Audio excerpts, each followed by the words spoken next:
قال رسول الله صلى الله عليه وسلم من رأى عورة فسترها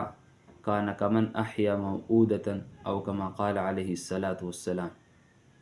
رسول الله صلی الله علیه وسلم فرمای چا چې د یو مسلمان عیب ولیدلو فسترها او بیا په هغې باندې پرده واچوله کان کمن احیا موؤودة لکه چې د یو ژوندی ماشومه دفن کولو نه بچه وکړه.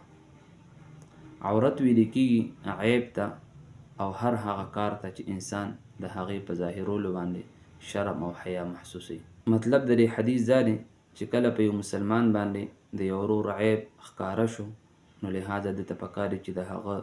د عزت او د وقار او د ابرو خیال وساتي. مثال ذکر شوی دی چې لکه د یو جمدی ماشومه د دفن کولو نه بچه وکړه نو محدثینو حضراتو د دې دوه وجې بیانې کړي دي. یو وجه دا ده چې کله د یو انسان عیب په چا باندې ظاهر شي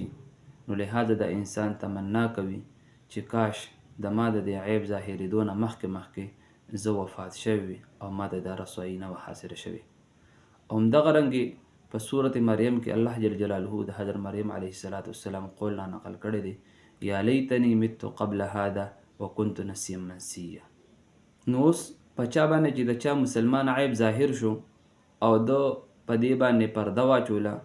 او د ده عزت او د ابرو خیال یې وساتلو دې د رسوایۍ نه بچ کو نو لهذا دا داسې ده لکه چې ده ته یوه نوې زندگی ورکړه. لکه د دې مثال داسې دی چې چا یو جمدی ماشومه دفن کا او بیا ته هغه د وفات کېدو نه مخکې روباسي نو لهذا تا هغې ماشومې ته نوې زندگی ورکړه. نو لهذا د چا عیب هم چې په تاسو باندې ظاهر شي د کم مسلمان څرنګه عیب چې په تاسو باندې ظاهر شي نو لهذا په هغې باندې پرده اچول او هغه د خپلې خپې د لاندې کول د هغه عیب چې کوم دی چاته نه ظاهرول.